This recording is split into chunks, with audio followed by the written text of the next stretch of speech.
Luke Skywalker, a farmer boy from Tatooine, a hero of rebellion, an heir to the Jedi, an urban legend, a twist in the myth.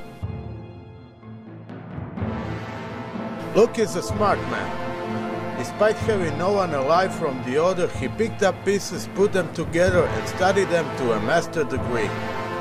Details that were missing were most likely filled up by Kenobi and I'd say more likely Yoda. Whether it's mentioned in the texts that first Dark Lords of the Sith were originally Jedi or not, ultimately it doesn't matter. As long as there's a Jedi, there will be a Sith Lord. That is the cycle Luke felt he need to break, and since he's the last Jedi, only he could do it. I mean, sure, Yoda did say no, there's another, and he thought of Leia, but she was never a fully trained Jedi, even though Luke trained her, and so the possibility of her turning is practically none.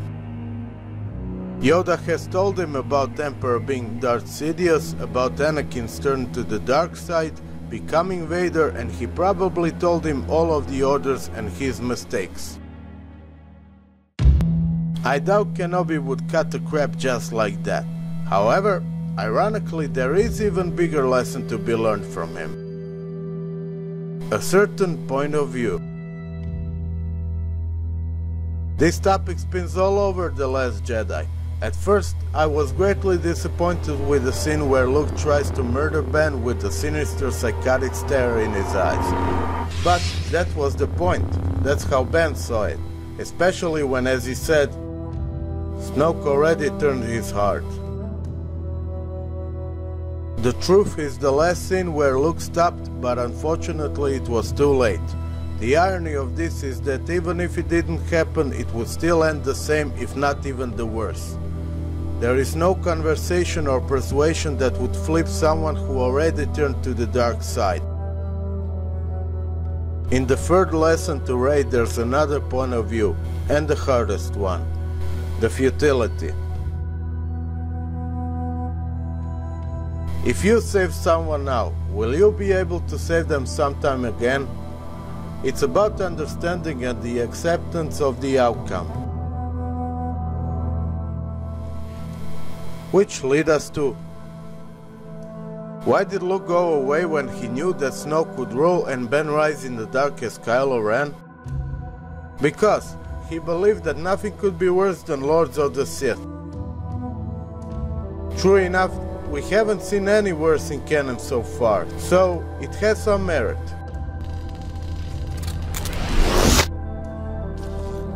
Anything else?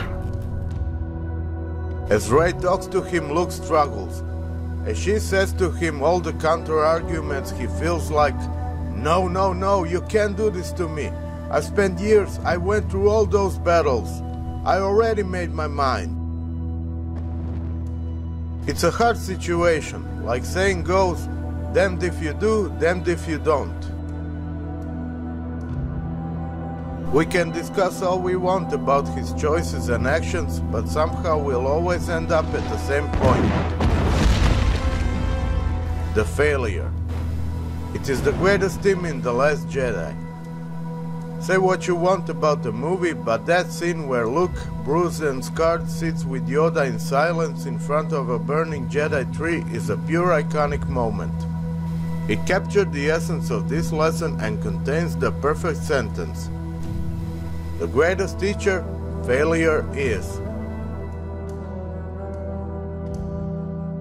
First he learned failure from the Jedi Order, then a failure from himself, then from the New Republic, and then again from himself. From one extreme to another, and then another. The only thing that is left is the middle. First comes the day, then comes the night. After the darkness shines through the light. The difference, they say, is only made right by resolving of gray through refined Jedi sight. Regardless what Luke said at the end, it is time for a Jedi to end. From a certain point of view. In canon, Bendu is the middle side of the Force. Throughout the years, characters like Ventress, Windu, Ahsoka, Ezra, Luke, and lastly Rey leaned towards it. If there is still to be the balance in the Force, perhaps it lies in the middle. The Jedi Bendu was the original name for the Jedi before the first movie came out, and it would be beautifully poetic to get back to the roots that way. As one saga closes, another one opens. Will it be Bendu? Be sure to tell us your thoughts.